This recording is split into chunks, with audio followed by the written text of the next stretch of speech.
was only about a year. No, that is true. And you'll know when you hear her talk. I mean, she radiates. She's one of those who is, unlike some of her brothers who I love dearly, I'm sure Jen has never said a cuss word in her whole entire life. I met her about a year after I had moved into the family. She had an illness, which I'm sure she will tell you about. And I was all of us, she was so impressive, and the way she handled things was so utterly remarkable that when I heard her talk this a few months ago and tell her story and show some of the pictures, it actually was extremely wonderful. So that's why I wanted you to hear her. Jen, maybe you can tell a little about your family. She's got 3 beautiful, beautiful children, 2 boys and a gorgeous daughter, and a wonderful husband who has just been exemplary also through all of this.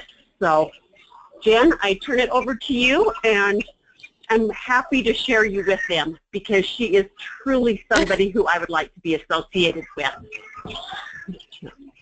It's all yours, Jen.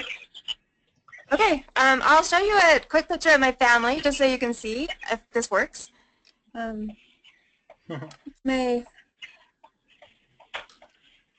That's my family. I have a daughter that's going to be 12 in November, and then a son that is 14, and then one that is 17. And I guess my story started about 12 years ago when I was pregnant with Josie. She was my first daughter, so I was super excited about her birth. And she was born, everything was great with the delivery, but when I got home from the hospital, I started getting sick. And at that time, I thought that I had the flu because I had gotten a flu shot in the hospital.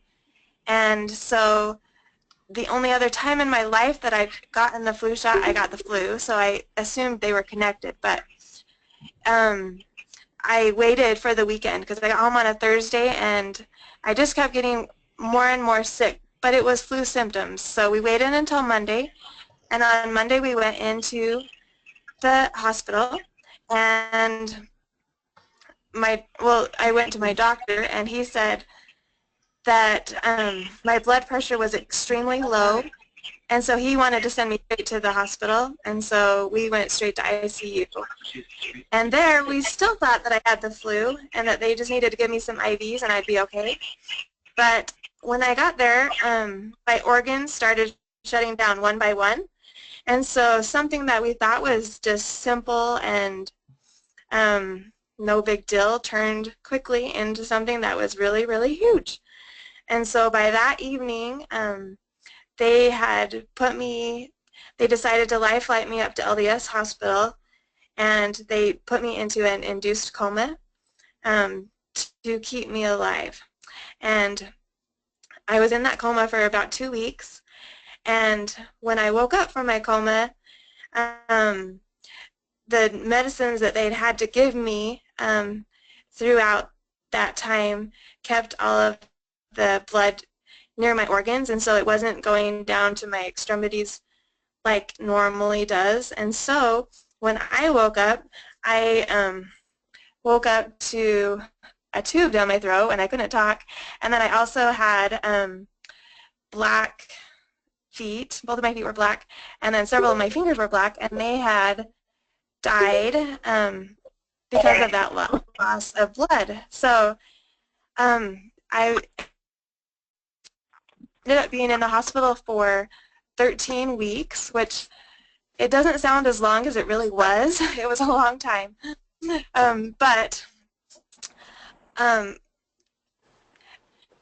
it was a miracle because they had told my husband that first week that they were only giving me a 5% chance to live to make it through. So to make it the 13 weeks was a miracle, and we realized that. But after the first month, then they decided that if they didn't remove my feet and my fingers at that time, then I would die. So they did another emergency surgery. And so now I have two really cool feet, and I'm going to show them to you. Hopefully you can see them. Let's see. There we go. So that's my prosthetic that I have on both feet, and then my fingers, they had to remove most of them, so I just have two on each hand now, which is lucky because I can open things, and if I had to lose all but two fingers, those are the best two to have. So I was really lucky about that.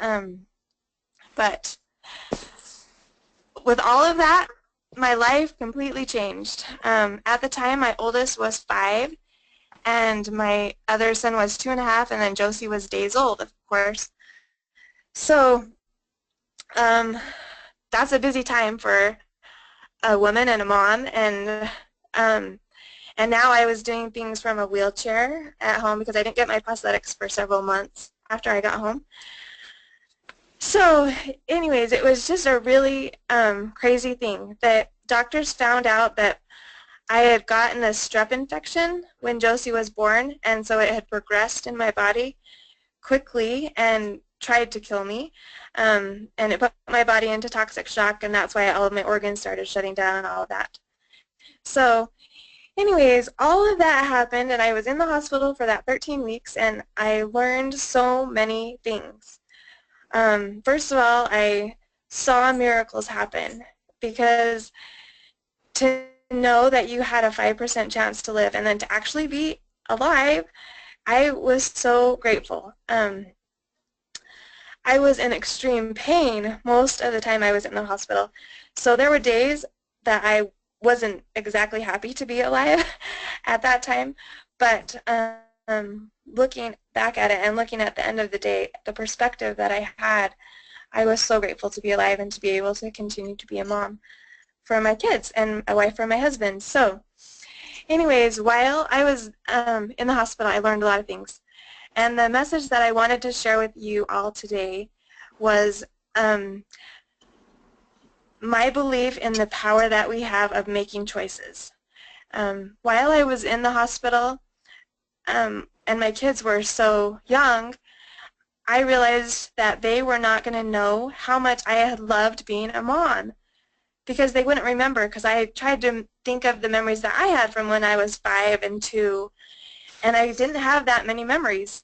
So I thought, if I want my kids to know how much I love being a mom, then I need to continue being that mom, even in this new body and even with these new circumstances that I was going to be facing.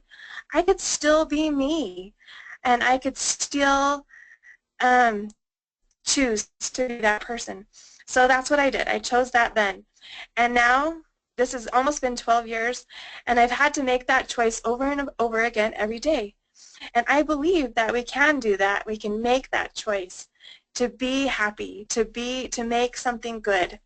This week, we were getting ready for school, because school started a week ago, and it was really early in the morning, and we were eating breakfast, and my husband was just getting ready to walk out the door, and I said, "Have a good day, hon." And my 14-year-old son said to me, he's like, "Mom, why do you always tell Dad to have a good day? Why do you tell us to have a good day?" And usually I tell him, "Have an awesome day," because I believe you can have an awesome day too. But he says, "Why do you always say that?" And I said, "Do you really want to know?" And I said, "I tell you that because I believe that you can have one. Bad things can happen. You can have tests. You can get hit by a bus. Anything. Bad things can happen. But you can still have a good day, and even an awesome day, if you choose it." I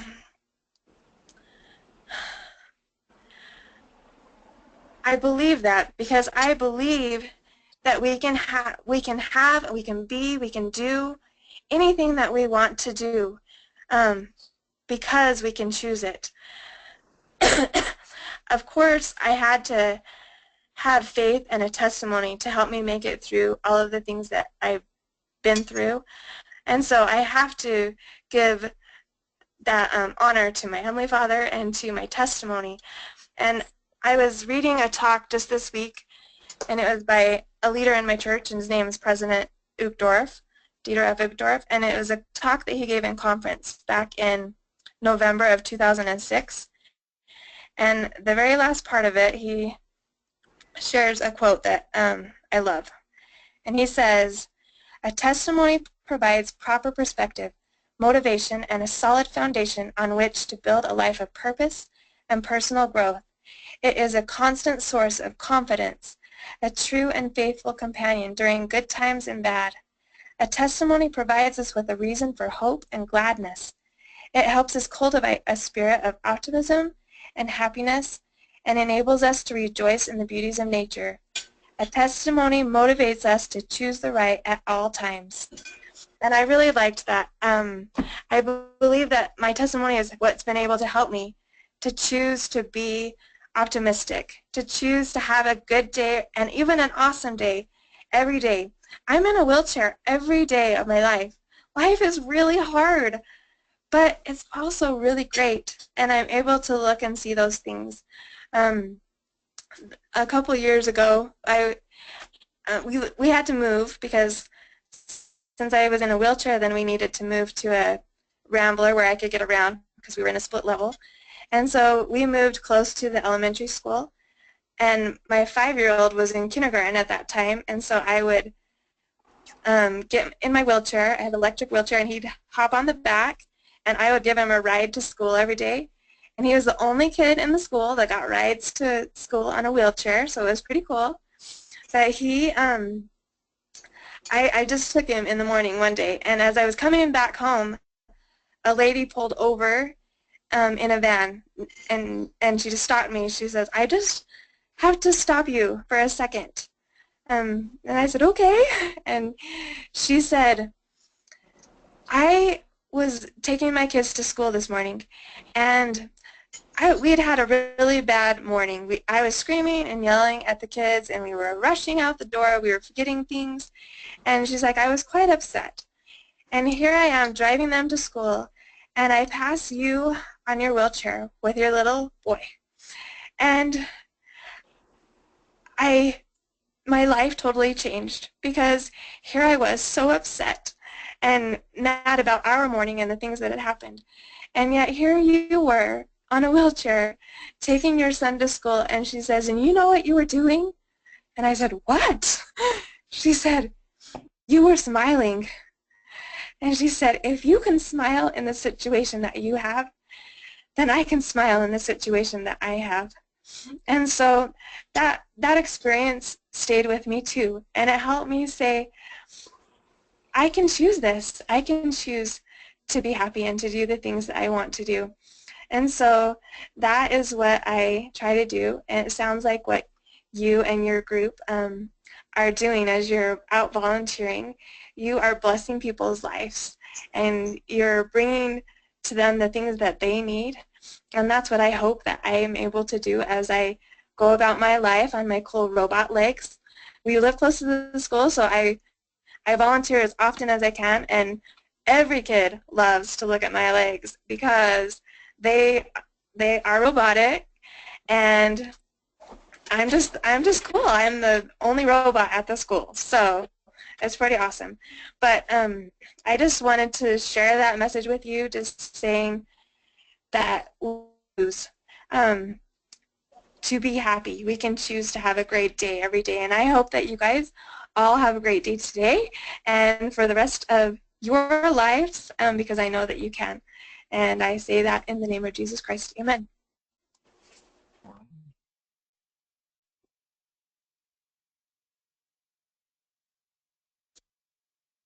Can't hear you, Larry. I muted myself so I wouldn't bother you. So, Natalie, I took you off mute too, so just in case. We thank you so much for your story, and we'd love to open it up to questions if you wouldn't mind answering questions, if anybody has one. Sure. Yeah, that's fine. Are there any questions for Jen? Jen, I just wanted to... I didn't hear the beginning of your talk because my computer went, or my iPad went out, and so I didn't hear the beginning. So if you could just briefly tell me what the beginning of your story was? I just told about how I lost my legs and my fingers. It was when I gave birth to my daughter. It was 12 years ago, and I got an infection in the hospital. Uh-huh. And so that infection made me stay in hospital for 13 weeks. And so through that, then I lost my feet. Okay, thank you. Well, Joyce, that's part of your life. I'm sure you've seen some of that. She works at a I have hospital. seen some of that. I'm a nurse too. Oh, yes, you have. You've seen it, and I thank you because I had so many wonderful nurses every day, all day long, and every night. That's good. So thank you. Thank you. You're welcome. Jen, this is Carrie. Go ahead. Hi. I was just wondering, when your organs shut down, did you have to have dialysis? I did. I did. Every one of my organs ended up shutting down except for my heart and my brain, but every other organ did shut down. And so I was on every machine that they had at the hospital. My doctor that ended up staying with me those first nights, the residency doctors have to stay like through the night, and because they don't have the time at the hospital. And so that doctor told me later how he didn't want to stay that night because he was so afraid I was going to die that night. And the doctors told him, there's nothing that you can do. She is on every machine that we have. She's on every medication we have. And so there is nothing more that we can do. And so my husband ended up going up to him that night at the desk and asking him if he could give me with my husband. And so then my doctor came and gave me a blessing, and he was glad because there was more thing he could do, and he was glad about that. Oh, excellent. So I have a question. It's great to hear your story, and I'm sure your husband must be a wonderful person too. He's amazing. Yeah, so I guess I'd like to just hear, maybe through you, your husband's side of the story. I always tell him that people should have him speak because he has a really great story. He knows more about it because I was asleep for 2 weeks of it, so he knows way more than I do. But his perspective was he was a husband and father of a 5-year-old, a 2.5-year-old, and a days-old baby. So he was very overwhelmed, thinking of the possibility of that I wouldn't make it and that he would be a young father without a wife. It was really hard for him. That 5 cent that they gave me, that chance to live, was really low. He said that there was a lot of nights that he would come home and he would get a phone call in the middle of the night and they would tell him, you better get back up here because she's probably not going to make it through this night. And so he'd get back in the car and head back up to the hospital to see me. We live in Lehigh and he works in Orem, and he still had to keep working during this time because we needed money.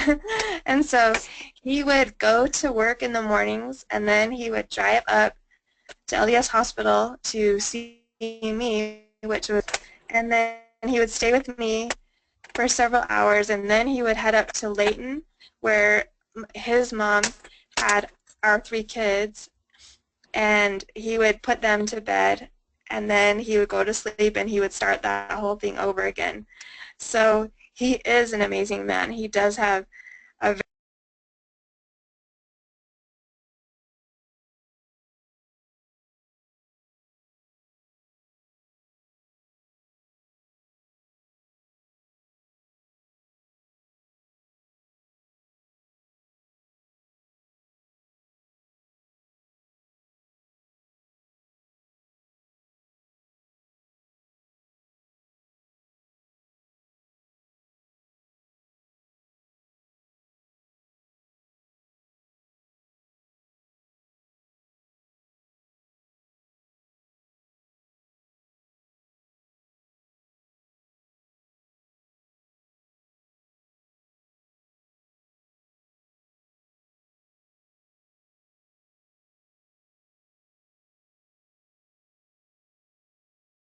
very cool.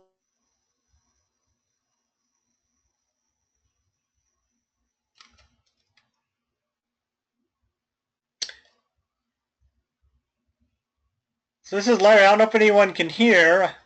I just got a signal that the connection had been lost, but I see everybody still. So if I don't want to do something, then I'm really not going to do it. I'm not aware of anything that happened during those 2 weeks. I had some pretty crazy dreams, but they were just weird things. I just had a baby, and so I dreamt that I had puppies for my babies. I had 4 of them, and I'm like, I don't even like puppies. I don't want any puppies. But so I just remember a few weird dreams like that. But when I woke up, I had the tube down my throat, and so I couldn't talk. And my hands were all bandaged up because several of my fingers had, I told you they were black and they had died already. And so I couldn't hardly write anything either. So I couldn't communicate with anyone. And so I just had to have them tell me what was happening. And then they wrote an alphabet on a chart, and we would have to spell out words. I just have to shake my head when they got to the right letter, and we slowly spelled out words for questions that I had and things that I wanted to communicate to them. But they were very grateful that I was alive. I woke up the 2 weeks didn't feel like anything to me. I felt like it had just been a night, and so learning all of the things that I had been through was amazing to me because I didn't realize it. But when I woke up, just being laying in that bed for 2 weeks, I had lost all my muscle strength, so I couldn't even move my arms really. It was crazy. But the hardest thing when I woke up from my coma was just not being able to communicate for probably a good 2 weeks, even after I woke up from my coma. So.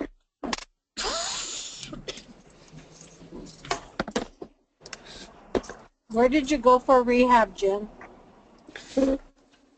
I did it at LDS Hospital as well. Oh, did you? Okay. Yeah.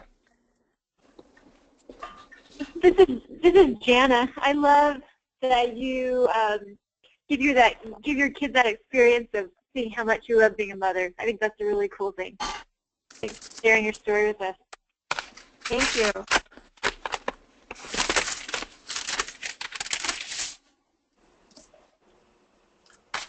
All right, any further questions?